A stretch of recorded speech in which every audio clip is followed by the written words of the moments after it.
commentary on this situation know that I'm never a Fubara person. But my concern has been the good people of Rivers State. For now, Fubara has been coward. He has been beaten to submission. So he is going to rule Rivers State for the remaining 2 years as a coward. As a puppet governor. Sure, because he will be in government, but he will not be in power. Wike will still remain in power in Rivers State. Why Fubara will just be in government? And we know that those in power controls those who are in government. So he is now going to be a coward governor. He is going to be taking all that. Wike is going to continue as the unseen governor of Rivers State, because that's why both of them are in UK now. Understand? To decide how they are going to be sharing Rivers State resources. That's why Wike and him are in UK now. So he's going to be in government while Wike will be in power. So Wike remains the unseen governor of Rivers State. Now time to call Sim Fubara back to office, back to government house. So this is the situation. The issue now is, would Sim Fubara be called back on the 18th of this month? Yes or no? Knowing fully well that Tinubu is not around. Tinubu is not in Nigeria. Wike is not in Nigeria. Tinubu is a working vacation in France, allegedly in hospital. Wike himself allegedly is being hospitalized in the UK, is undergoing treatment in the UK. So two of them are not in Nigeria. Do you think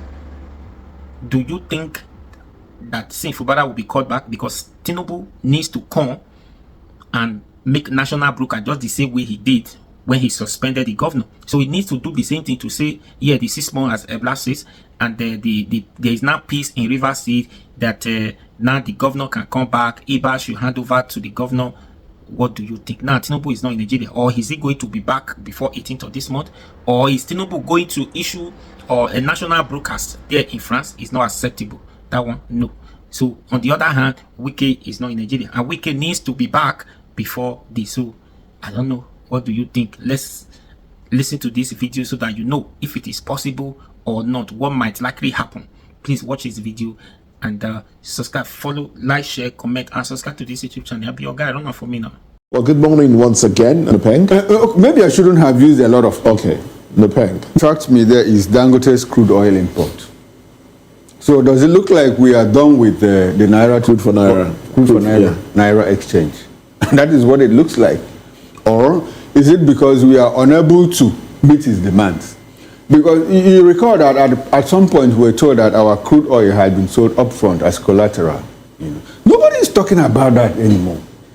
Nobody is talking about. So when they say, are we using it to service our debts, or are we using it to pay debts?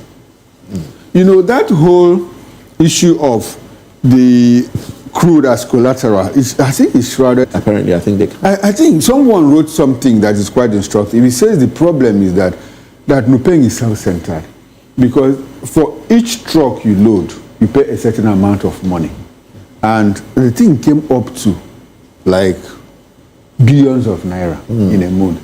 And the argument then was that Nupeng, what do they do with this money? They don't even use it to like help the government to maintain roads. Dangote did a PPP, for certain sections of the road in this country and all of that. So what that tells me, my takeaway is that the oil industry in Nigeria is still in disarray. It's still in disarray. It looks like there's nobody that is effectively in control of the oil industry. So if you leave the oil industry, and our president is the Minister of Petroleum, if that sector is in disarray, the defense sector is in disarray, the economy itself is in disarray, the health sector is in disarray. So do we have a government? So the president should be called to answer questions. Because he's the petroleum minister. Why is that sector in disarray? The Commander-in-Chief. The Commander-in-Chief, I beg your pardon. The Commander-in-Chief. Chief of the Armed Forces. Maybe the Vice President should be answering questions regarding to the economy, because he's in charge of the National Economic Council and all of that. So you see, when the refineries under NNPC was killed deliberately, Nigerians did not ask question, why is this refineries not working? It's deliberate. No, Barrister, Nigerians asked. It's deliberate, because if they did, they would have insisted. I know how things are done. Like now that you and I are asking and insisting, what has happened? No, we are not asking the proper way. Go and ask the people of Nepal. It does have to ask question. Those in Nepal, go and ask them. That's how to ask question. We can't sit down and be talking of corruption year in, year out. Meanwhile, you are not doing anything. What makes you think that the people that are benefiting from it will stop? They will not stop. Oh, it will get worse. That's the truth. As long as Nigerians have not risen up to demand the accountability from their government, these things you are seeing will continue. In fact, everybody now is now a law unto himself. Mr. Okoro, if you go to Dangote refinery today, as we are sitting here now, there are makeshift shops in front of that refinery gate where Nupen people are collecting money. Every truck that passes there will pay money. They said it's 120,000 naira. Please, what are they doing with? Do you know how many trucks we are talking about here? What are they doing with that kind of money? Dangote is telling you that, look, what you are talking of, I have already provided for my drivers. That is certain. All these things about medical, whatever, I have provided them. They have an internal association of drivers in his company. So, all these things that NUPEC is fighting for, Nigerians should be wiser. It's all about their own selfish interests. Like this money they are collecting now. If they were active as an association, where were they when all the refineries were run aground by NNPC? Have you seen NUPEC protesting one day about how the refineries were going, how they are being run? Did you hear them complain or talk? To tell you that they are all about their own selfish interest. It is not for the interest of Nigeria. That was why Dangote went out of his way to go and provide his own trucks. Yeah, these people are not happy. They want to be in charge, in control of everything. Is that how to do things? This NUPEC, have they ever protested about this subsidy removal? To say that, yeah, they are in sympathy with Nigerians. It's all about their own selfish interest. You know what I think? Mr. Okoro and Moses, somebody is teleguiding NUPEC to harass Dangote. They are not acting on their own. They are not, because I didn't see the reason for the agitation. I didn't see it. What they are agitating for is their own selfish interest. You already said it. I mean, selfish interest. That's the reason. So why should that be our own problem? This is a private concern now. If you want to do that, go do it with a government business like NNPC and all the refineries under government. That was why those things died. Maybe Nigerians are not aware. This NUPEC, they contributed to the death of our refineries. They contributed heavily. How did they do that? Good. By imposing all these excessive fees. That we don't know where it is going to. Let me fish out the numbers. By colliding with these NNPC officials in running the refineries aground. If not, why didn't NUPEC protest when they saw what was going on with the refineries? No, tell me, why did they protest? If they are not working in cahoot with these NNPC officials, when the money was being stolen right, left, and center, what was NUPEC doing? If they were not benefiting from it, that is why they would have started this protest. Now they want to kill Dangote with excessive bill and price. There's something I want to read out. Okay. Now, for every liter loaded, NUPEC collects 1 naira as a loading fee. For every liter loaded. Liter. Every liter. Not truck. NUPEC collects 1 naira as loading fee. Now, NUPEC collects the fee in every depot in Nigeria. So, assuming you load 30,000 liters in a truck, that amounts to how much? 30,000 naira. 30,000 naira. 1 naira, 30,000 naira per liter. So you load like, and Dangote produces 57 million liters of petrol every day. You know, and another 104 million liters of different petroleum products, including jet fuel and diesel. So NUPEC stands to lose 161 naira daily, a total of 4.8 billion naira if it loses the fight again. That's what they are fighting But the for. question now is, how does Nupeng, how does the monies they get benefit the Nigerian people? Nothing. To the No. point, to the point where Nothing. they will decide to go on strike and make the Nigerian people suffer. Because, like I said, they don't even deploy the money, to fix roads. I even help their members who die in accident and all that. They don't. They So don't. it's just for the, you know how we run things here, the leadership. It's just like in a motor park, somebody is the chairman of that park, and anytime his driver sometimes the next bus that loads is his own. He collects. And when he has guests, when he has visitors, they'll go to the post, collect money there, go and feed them and treat them and all of that. And at the end of the day, the particular park where that money is collected, nothing has been done. Nothing is being done. Nothing is being done. It's just for their own selfish. in parks and everywhere. Exactly. Water gathering, water ponds, and the rest Everywhere. of it everywhere. Unfortunately. And the government is not looking into all this to streamline it so that the thing can be very useful.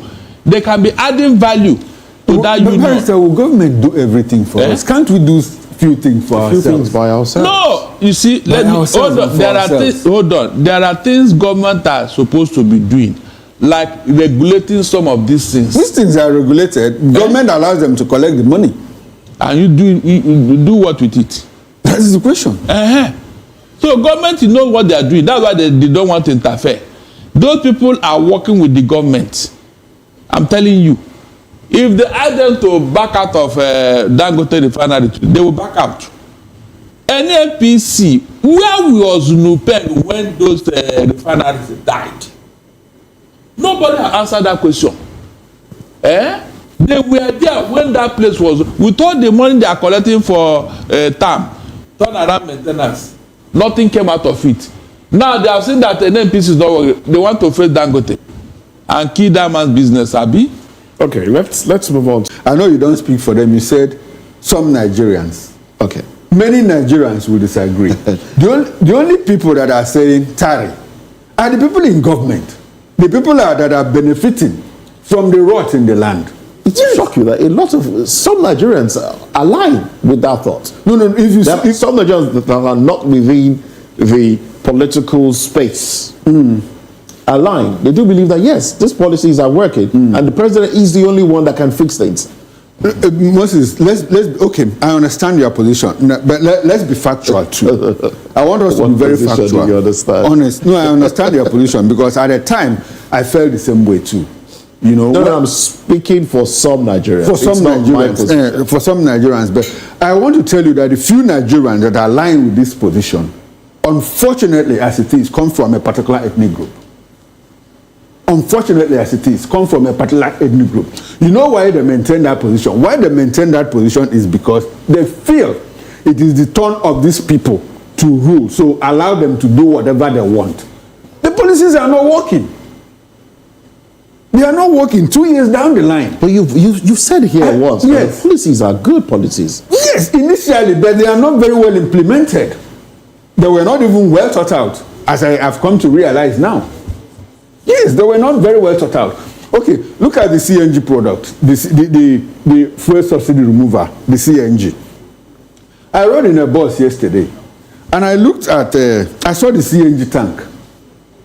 Yes, inside the vehicle. Inside the vehicle. Inside the vehicle. That's risky.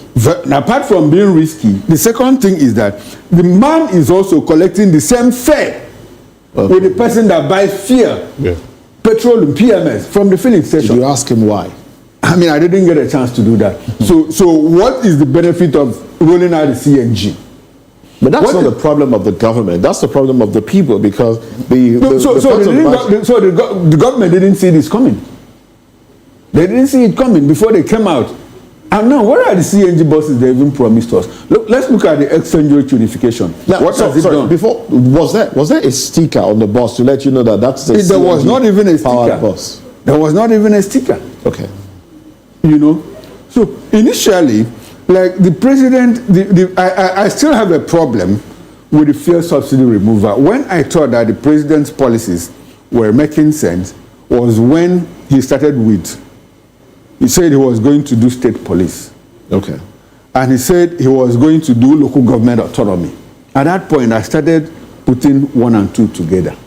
But if I walk back and discover that the first subsidy that he said he removed was not actually removed, one way or the other, we are still paying for the subsidy. And they said he was going to roll out. He wanted to use that first subsidy removal to square a political goal, political capital. Unfortunately, the thing is rebounding because inflation is not going down. At the former, there was a gathering over the weekend in Ogun State by former lawmakers, chaired by the president. Since Tinubu started with the so-called reform, there was never a time he told us that between this time and this time, the issue of prepaid meter with NEPA will be over. Every Nigerian must have it. If you don't have it, we are going to surcharge your disco. We didn't hear something like that. They just removed the tariff, and people are paying through their nose for darkness. They remove fuel subsidy. No timeline as to the benefit. You know that by so time you start seeing the benefit of this fuel subsidy that was removed. Nothing. So you can see that this was deliberately deceived Nigerians, because with the self-subsidy removal, you are still borrowing money. You are still borrowing money to even cushion the removal of fuel subsidy. Look at the contradiction. You borrow money to replace the money you remove. What kind of economic magic is that?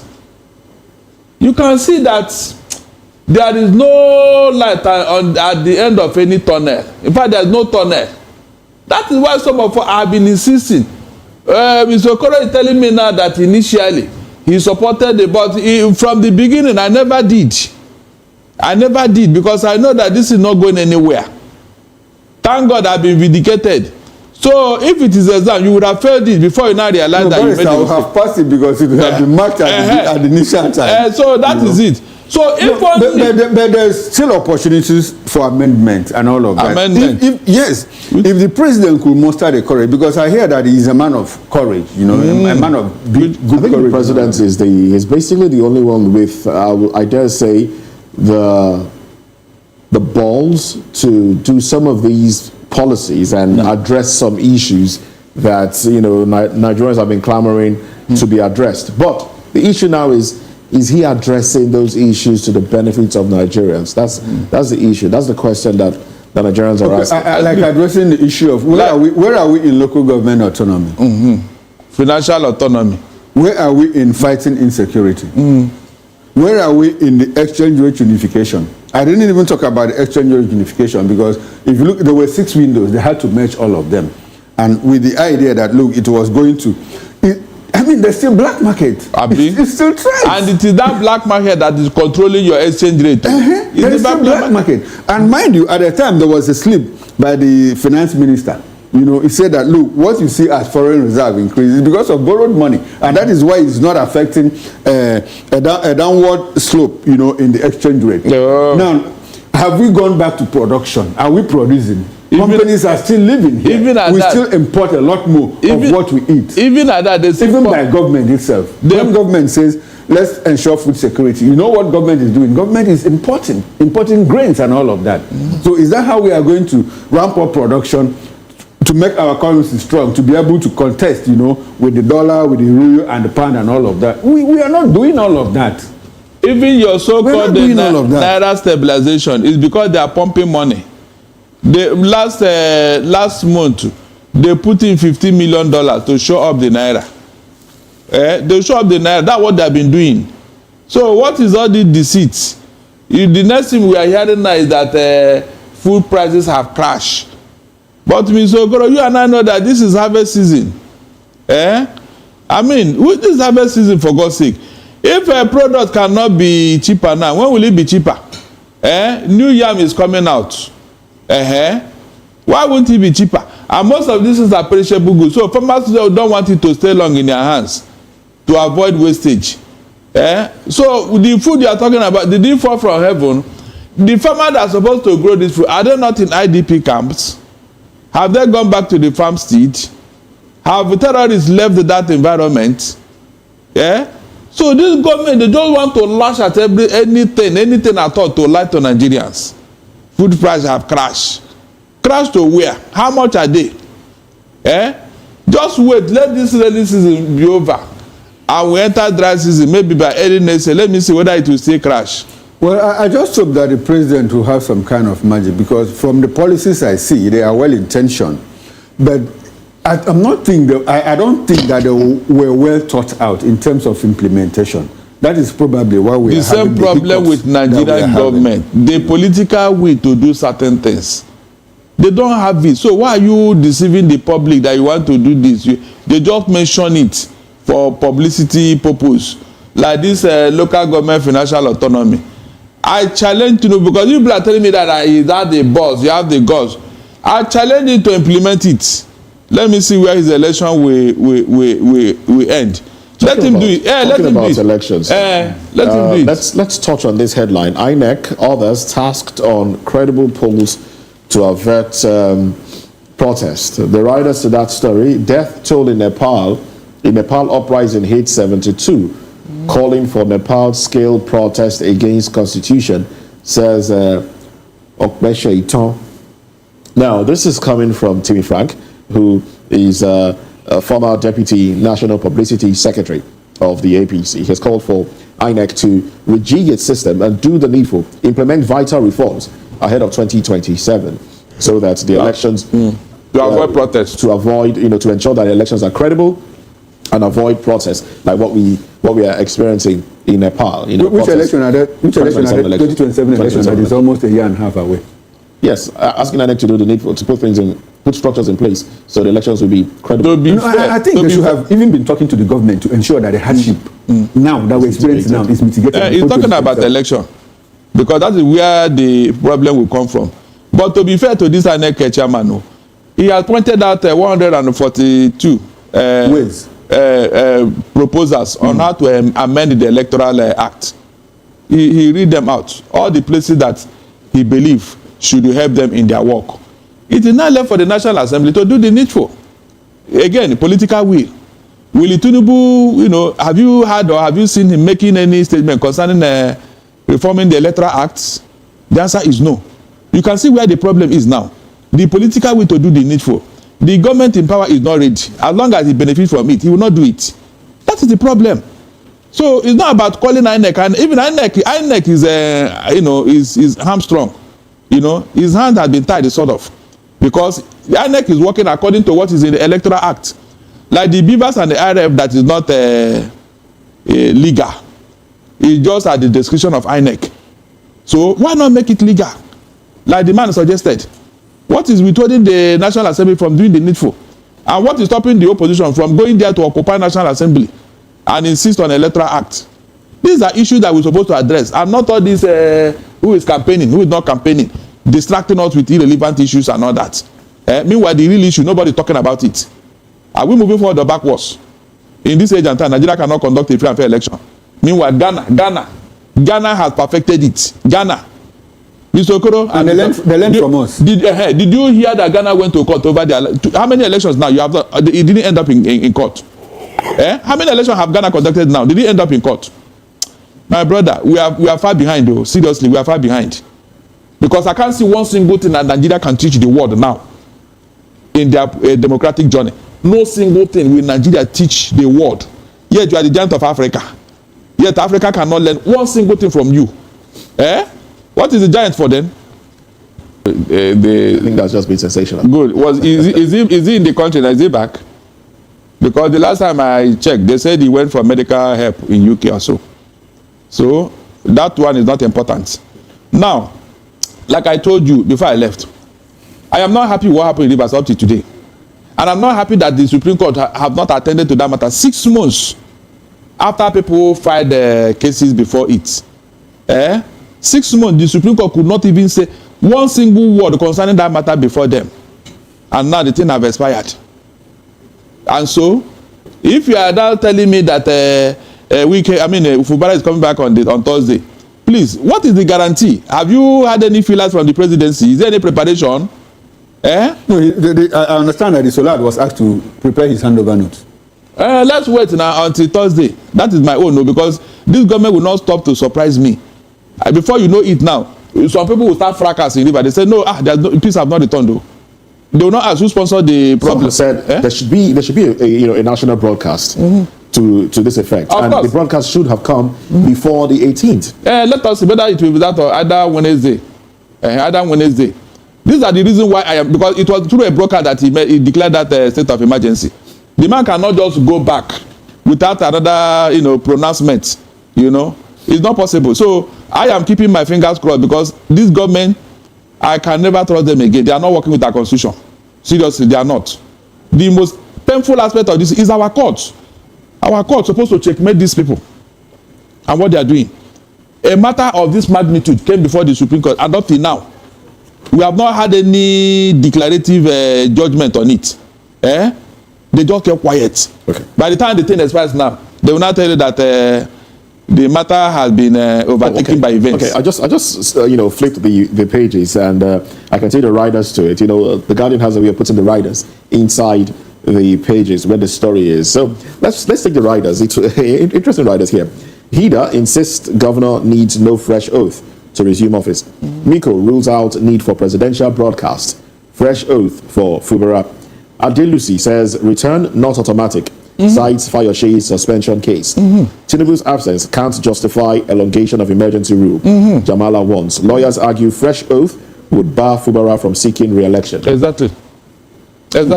Someone asking that he be made to swear a fresh oath of office before stepping in. Of course. And I think I align you can't be sworn in more than twice. He can be sworn in more than twice. So if that is done, it will bar him from possible re-election. Exactly. Does it look like? Looks like. I think the problem in River State is just about to start. About what? About to start. Oh. Instead of coming to an end. With all these roadblocks, of course. with all these more like entry barriers, if you don't mind, for some political actors, the problem Rivers might actually implode after the state of emergency. When some people are asking the Solar to come and give account, some people are asking the governor, no, don't go back, allow the courts to get done with dispense with the case. I think there are cases in court. Allow the courts to get dispense with the case. Just like Ababia and Natasha. Beautiful. And it's a lot. I'm thinking that there might actually be problem in River State. And why is the presidency mute on this? It's still on vacation. Tinubu cannot there's a be vice president. Good. Tinubu cannot be outside Nigeria while Fubara is coming back to River State.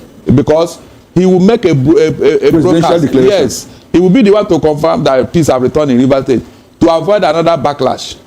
That is the truth. Fubara cannot just wake up on Thursday and walk into government house. It's not possible. That's the truth. That's why I tell you that I keep my hands crossed. So it may not be that Thursday. I'm not joking. These guys are not working with your constitution. They don't obey the law. They don't obey court order. They don't do whatever they like. So anybody thinking that Fubara may return, as long as Tinubu is not around, forget it. I'm not joking. Forget it. So there's going to be a vacuum now. That is and there is no speaker. There is no deputy governor. No, but I think something will happen. Something will definitely happen. No, nothing will happen. I told you, they don't work with your laws and constitution. What will happen?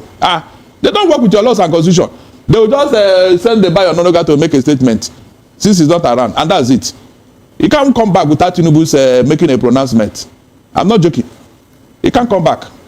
All these permutations, Thursday is already here. You will see. Because Fubara, even if you ask Fubara to go back, he will not go with his full chest and his full mind. On what ground will he just go and resume? Because there are things he will be told. There are things that will be said. And all those things be done and said, the answer is no.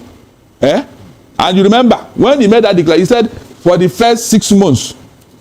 That means there might be another 6 months. He may likely come and say, most of the things that was supposed to put in place, for one reason or the other, they have not been played. We have secured one aspect of the problem that necessitated the state of emergency. It remains the other side. As you can see, Wike is not feeling too well. He needs to be fit and well before we can, peace can return in River State. So the doctor said that it should take at least 6 months for him to get well. When they tell you that, what will you do? No, tell me. If they come with all this, what will you do? That Wike is not feeling too well for the state of emergency to be lifted. And I have to be present to give assurance there be no problem. Oh, you think such a thing would happen, have you? Barrister, I'm not sure our level of impunity has not reached that level. Look at this man, though. So, what other thing were you expecting when Wike was all over the place during the negotiation and all that? Tell me, why was Wike the arrowhead in everything that happened in Rivers State? And you are talking of impunity. The man after the local government election, did you hear him? He said, now that the election has been conducted, the state of emergency will be lifted. Please, did you not hear that from Wike? You are talking of impunity.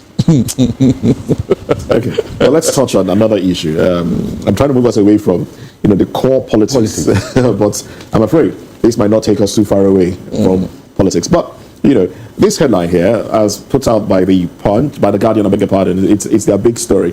It says, back to school. Parents struggle with steep tuition hike as schools wrestle operating expenses. The writers to that story, prime private schools raises fees by between 25 to 100%. Tuition fees record 200% spike in 5 years.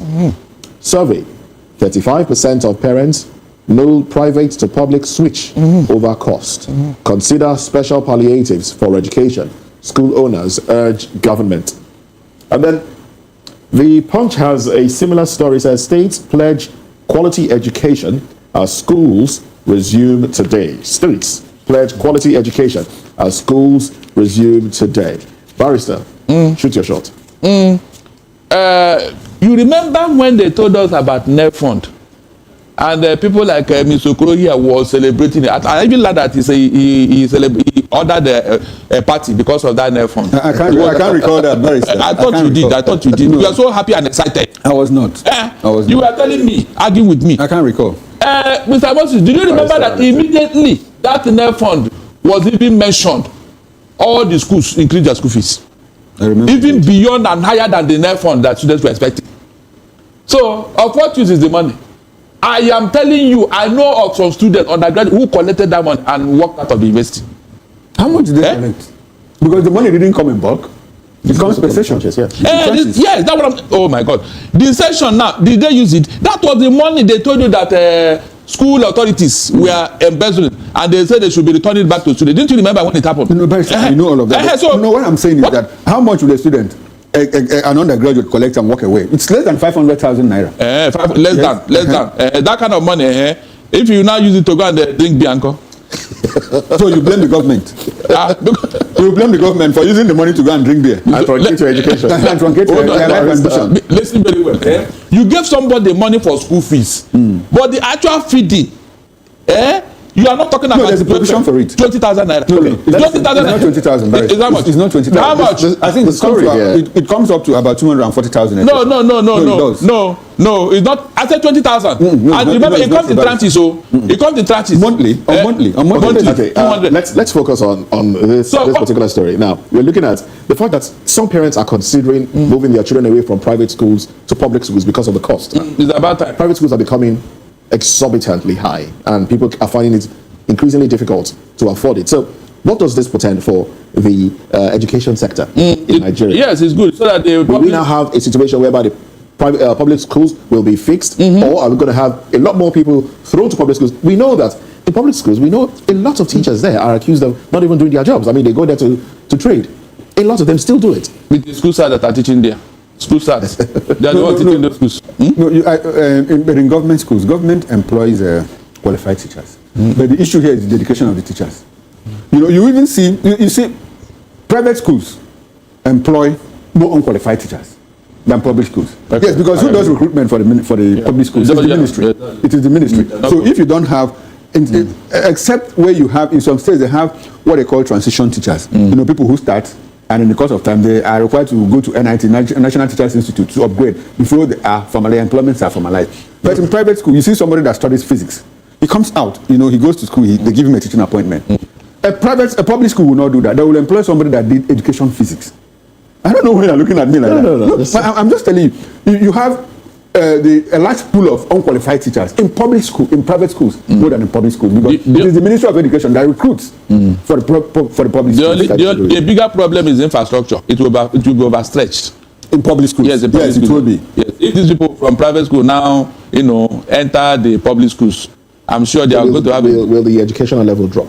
It will drop. Definitely, because the classrooms will be overstretched, and the teachers will not be as dedicated as they're supposed to in private schools. At least in private school, teachers are more dedicated. Yes. Than in public and the larger problem that we are not even seeing is that in any society where you see the previous generation getting a better education than the next generation, is a problem. It's a problem, indeed. It's a problem because it's going to impact negatively. And that's in the health sector. And that's how it is in our society. That is how it is here. That is how it is. And that is why people are, because we seem to have acquired better education than the present generation, and our parents even acquired better education than we have. Yeah. Standard 6. Standard 6 was. Oh my God! It's like a PhD today. I'm telling you. Standard 6. They can do all things. They can, when you see somebody who passed through there, you know that this person went to school.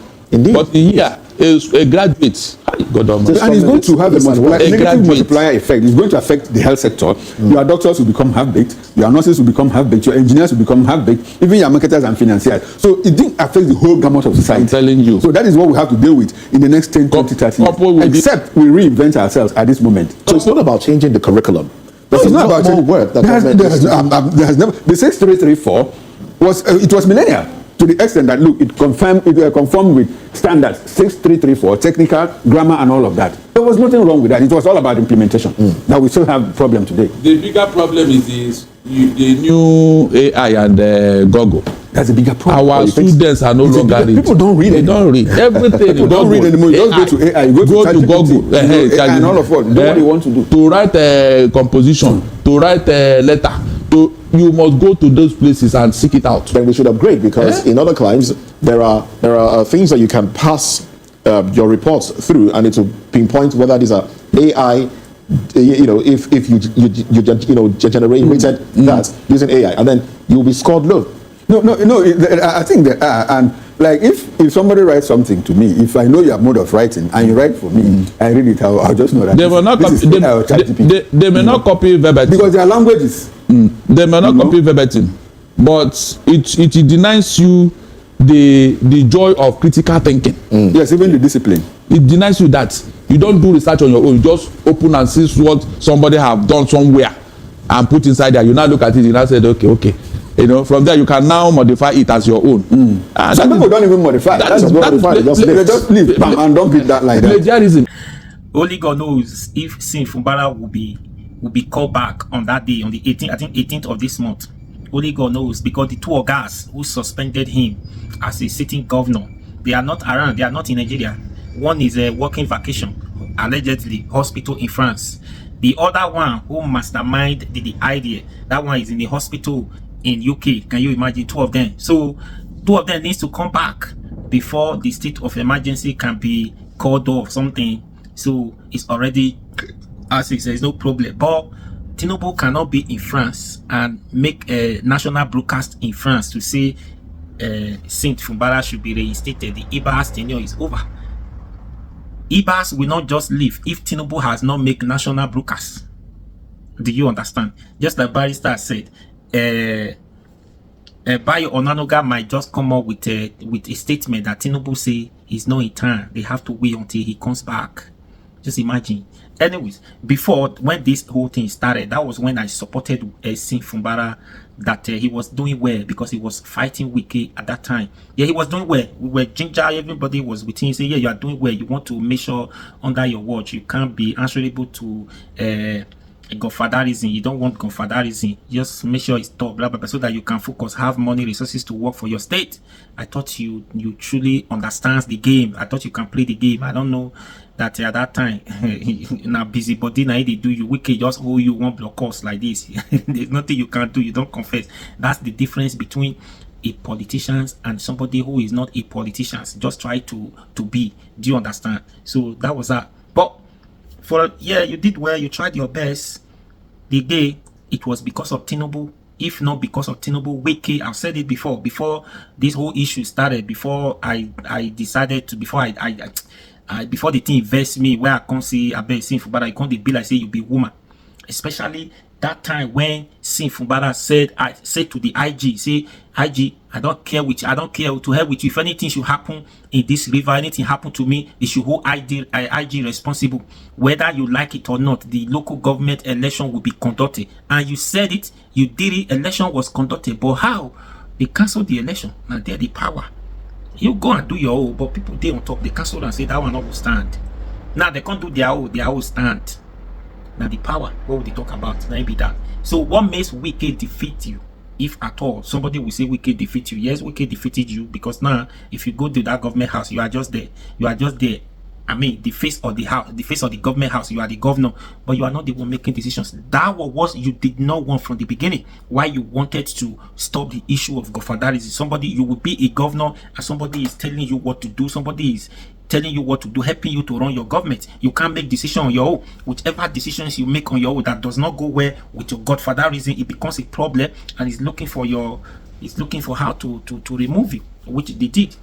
Do you understand? So it because of Tinubu, because when this whole issue started, as constitution, based on constitutions, constitution never said a city governor should be removed by a president. There is no constitution, there is no provision for that, for a president to remove a sitting governor, suspend a city governor for emergency sake or whatever. No, you can declare a state of emergency, but the city governor, you do not have right to. That was what Sim Fubara, that was what he knows according to constitutions. He hold on to that constitution that says that, but he never knew that the person he was dealing with, Tinubu, is not a human being. He doesn't care. Under his watch, there's no constitution again. So he bypassed all the constitution. Now there's no law again. That was it. If it was Wike, and if Wike was not in APC's camp, was not for Tinubu, definitely if it was another president wouldn't abide the idea of suspending the governor of when this constitution never gave provision to the president. So if Tinubu has not done this, Sim Fubara would have defeated Wike, and that was the beginning. Because Tinubu decided to do this because of they want to take over River State until today. Yeah, you did well, you did your best. There's nothing you can do again. As far as Tinubu, the president, intervened at that time and gave it to Wike. So that was just a problem. It's just that at that time, you started too early. That was there. But he better, you just know your fate. But now, it's worse for you. You can't do nothing. You are just like, now, just, I bet my boy, go and stay there. Just like Usman Otutu is doing in Kogi State. That one is just there as a, what do you call it? As a photocopy. The original person who is ruling Kogi State is still Yahaya Bello. So, anyways, what do you think? Please share this video. Do you think Sim Fubara will come back on the 18th of this month, or have you seen? What do you think? You think this will be extended? I don't know. Share this video and please subscribe to this YouTube channel. Be your guide and run it for me.